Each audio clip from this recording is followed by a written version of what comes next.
from the Energy Boutique with your energy forecast for Thursday, June 22nd. So the moon is going to be in Leo all day, but we will see the moon go void, of course, at 1:01 p.m. Eastern Standard Time, and we will not be locking into that Virgo energy until 6:36 a.m. Friday morning, a very long time for the moon to be void. Because, of course, the moon being void means that we're uncertain, we're unstable. Everything is just confusing and shaky and just all over the place. And my Lord, we do not need any more of that energy. So we are looking at a very long time for that moon to be void. And of course, when the moon is void in Leo energy, we become a little bit scared, a little bit fearful. We're not as bold and brave and courageous and confident as we should be. We tend not to be the lion at all. We tend to turn into the little kitten that retreats in the cave in order to lick one's wounds. So there is going to be a little bit of drama that gets activated in our heart space because of this Leo energy. And again, tapping into the not so nice parts of the shadow energy of Leo when the moon goes void. So there are 8 different aspects here today. 6 of them involve the moon. And also just consider the fact that we are still very much in this solstice energy, which should be bringing a lot more optimism, a lot more confidence, a lot more clarity to our vibe. But again, still in a very tough adjustment period as well. So just keep that in mind. If you haven't listened to the Cancer season summer solstice astro forecast, please go ahead and do so. And if you haven't downloaded your Cancer season e-guide, go ahead and do that as well. So we start off with the moon in Leo making a semi-square, a little bit of a tension, a little bit of a conflict with the sun, who is now in Cancer energy. So this is a little bit of a cluster F. Let me just tell you why. The moon naturally rules over Cancer energy. The sun naturally rules over Leo energy. The moon is currently in Leo energy. The sun is currently in Cancer energy. This is what we call mutual reception. Not so lucky for us. This is not a good vibe, not a good energy. And therefore, we are tapping into the shadow realm elements of both. The moon in Leo, again, not as bold and brave and courageous, not as aligned with our heart space, not as expressive as we need to be. And the sun in Cancer energy, highlighting our fears, our doubts, our insecurities, our instability, and where it is that we're overly attached to the old and therefore preventing the progress in building the new. This is an overlap. Anytime that we have the sun and the moon in any kind of interaction is an overlap. The moon, typically speaking, connects to the past. The sun, typically speaking, shines a light on the future. And what we're left with is the overlap of the here and now. And what we're kind of being left with is a lot of fear, a lot of confusion, a lot of doubts, a lot of insecurities on what it is that we need to be doing, what it is we need to move away from, what it is that we want to build and create in our lives, and where it is that we need to create our own safety, security, and stability. Now, the moon is going to come up to conjunct, sit next to Mars. This is a good vibe. So what we're getting here is an ability to kind of stir up the fire, stir up the passion. Now, let's hope that it's inspiration and motivation. Let's hope that we are, bold and brave and courageous, because if we tap into the shadow realm of this particular aspect, what we're going to get is anger and frustration and maybe even a little bit of rage. Now, there is an extra layer of drama that comes with the moon in Leo. Mars being in Leo energy has been stunted in his growth, has been stunted from taking action and aligning with the passions, with the dreams, with the desires that he's currently trying to percolate. And so let's hope that we all tap into the pros of this particular energy, because it means that there's a renewal, a revival, a resurrection, if you will, of our soul, of our spirit, of our passions, of our desires, of our inspiration, of our motivation, of our determination to actually push through the obstacles, the challenges, and the blockages in order to actually bring our dreams and our visions to life. Now, the moon is going to trine, which is beautiful energy, with Chiron, the wounded healer, who, of course, is in Aries energy.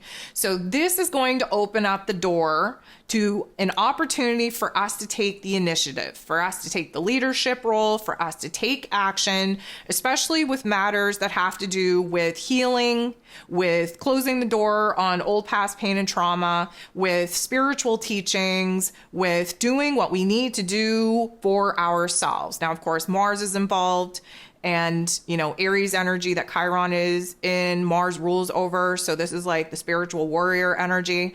And there is a level of fearlessness that we're able to tap into. There is this push, this determination to kind of push through all the blockages, challenges, fear-based narratives in order to actually see what's on the other side.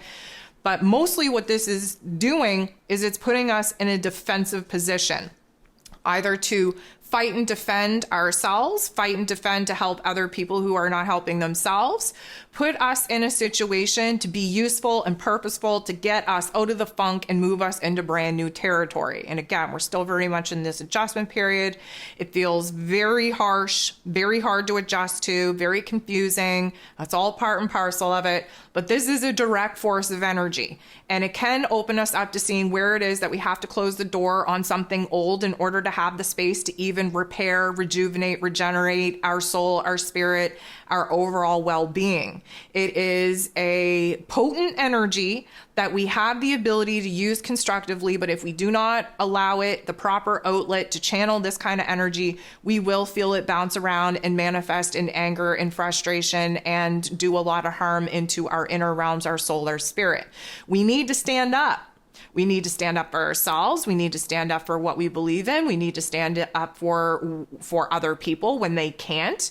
We have to stand up and really pull ourselves out of the funk. We have to really help renew our spirit. We have to take on a more positive mind space.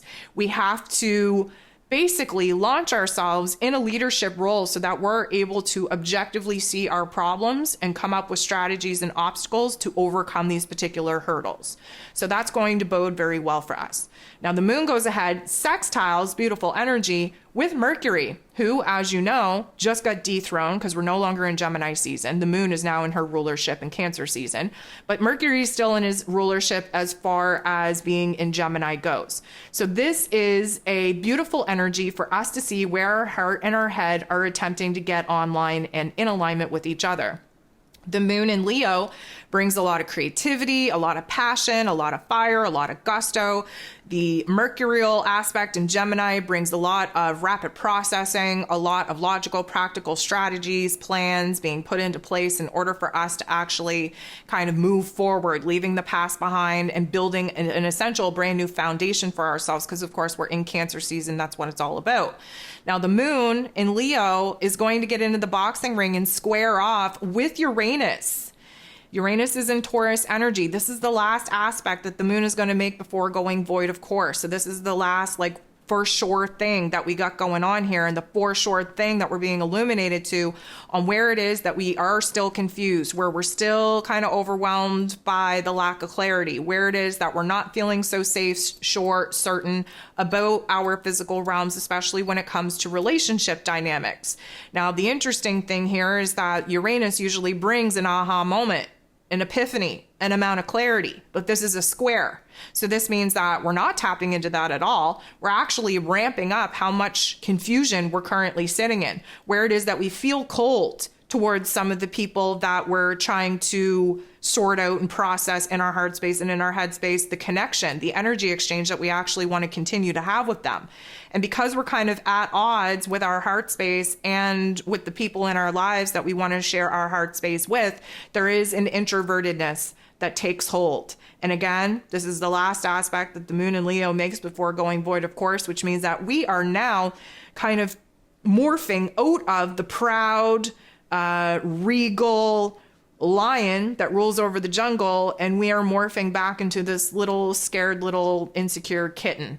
And emotionally speaking, it doesn't feel so good. So the moon, now void in this Leo energy, is going to be making a positive interaction with Neptune. Neptune, of course, in his place of power in this Pisces energy. That's a tongue twister. Say that 10 times fast. And what we're doing here is we are relying more on our intuition than we are on our ego selves. Because again, the sun rules over Leo energy. The sun is our ego selves. So we're moving out of, this here and now, this present moment, this ego avatar. We're reminding ourselves of the vision of the dream that we want to manifest. We're reminding ourselves of the inspiration, the motivation that we had earlier in the day. Now, Mercury is going to make a very interesting aspect with Uranus. Why do we care about this? Well, because Mercury is the lower level intellect that rules over our egoic avatar, meaning we are basing our choices, decisions, perspectives, and understandings off of the logical, practical insight of the information and details coming in from our egoic realms. The Uranian energy is the higher form of our intellect that connects us to the higher forms of intelligence. And when Uranus and Mercury come together in any kind of way, it's like a mashup between the higher forms of our intelligence and the lower level of our intellect. And what we get here is a different perspective on what it is that we're afraid to lose. Why do we know that? Because Uranus being in this Taurus energy for the last God knows how many years has been showing us where it is that we're kind of in a rut. In our physical circumstances, in our relationships, in our routines, in our money matters. And we're in this rut and we want the rut to change. We've been praying for something to change, but yet we're not ready to let go of the things that we need to let go of because we don't know what's on the other side of the fence. And again, let me remind you that the way that the universe works is that you have to have trust in the process, trust in the higher form of intelligence. You have to remove the constructs in your life that you know you have to remove to create the space for the universe to bless you with something new. That's the only way it works. You cannot sit around waiting for the universe to bless you with a new circumstance or a reward or whatever the case may be, and then you let go of the old. That's not how it works. So we have been illuminated over the last couple of years with Uranus being in this Taurus energy, where it is that we're holding on for dear life to the egoic construct and circumstances of the environment in which we built based off our ego avatar, where it is that we have to let those particular foundations go in order for us to align with our higher mission and our higher purpose. But we're not seeing that because we're afraid to let things go. So Mercury being in Gemini energy, which is his place of power, constantly processing the pros and cons, the highs and lows, the variables of all the situations, all the actions, all the decisions, all the choices that we're making from the egoic level of our intellect. The Uranus energy sees the big picture, sees the path forward, sees the different timelines that we have available to us right now. But if we don't let go of the familiar things that we're uncomfortable with, that we've been praying for change for, that we're afraid to let go of, if we don't let go of that, we're not going to usher in the new timelines, the new soul contracts, the new ability to create a reality and a construct off of our higher selves. Instead, we're going to just be limited in the changes that we're able to make because we are pouring into the egoic programming basically of fear, of doubts, of insecurities. We don't know what's on that other side of the fence, so we'd rather stick in the hell that we've been living because at least it's predictable, is basically the gist. The last thing that we got going on here today is Mars in this Leo energy, trining with Chiron, who is in the Aries energy. Just like the moon trine Chiron earlier in the day, Mars is now trining Chiron late in the day. And this is emphasizing the fact, like I kind of spoke about earlier, this is our opportunity to take the lead. This is our opportunity to take action. This is our opportunity to cut the cord, to cut the head off the snake in order for us to have the space to actually heal. This is the opportunity for us to tap into a new warrior type of perspective. This is our opportunity to stand up, to defend ourselves, to defend what's right, to defend others. This is our opportunity to align with a new mission, with a new purpose that will require us to be a little bit more forthcoming, to take that leadership role, to not back down, to constantly push through the obstacles and the challenges that we're currently being faced that want us to stay in a state of paralysis with the certain circumstances that our ego self has already built and created. We have to overcome that. We have to bust through that. We have to really stick on this straightforward path, this direction and moving forward, if we stand a chance of not only healing the pain and trauma that our egoic circumstances have created, we will have the opportunity to align with a new mission, a new passion, a new inspiration, a new purpose, a new desire. So this is essentially showing us where it is that we can't be afraid of growth. We can't be afraid of change. We can't be afraid to do the hard things. We can't be afraid to feel what it is that we're being asked to heal.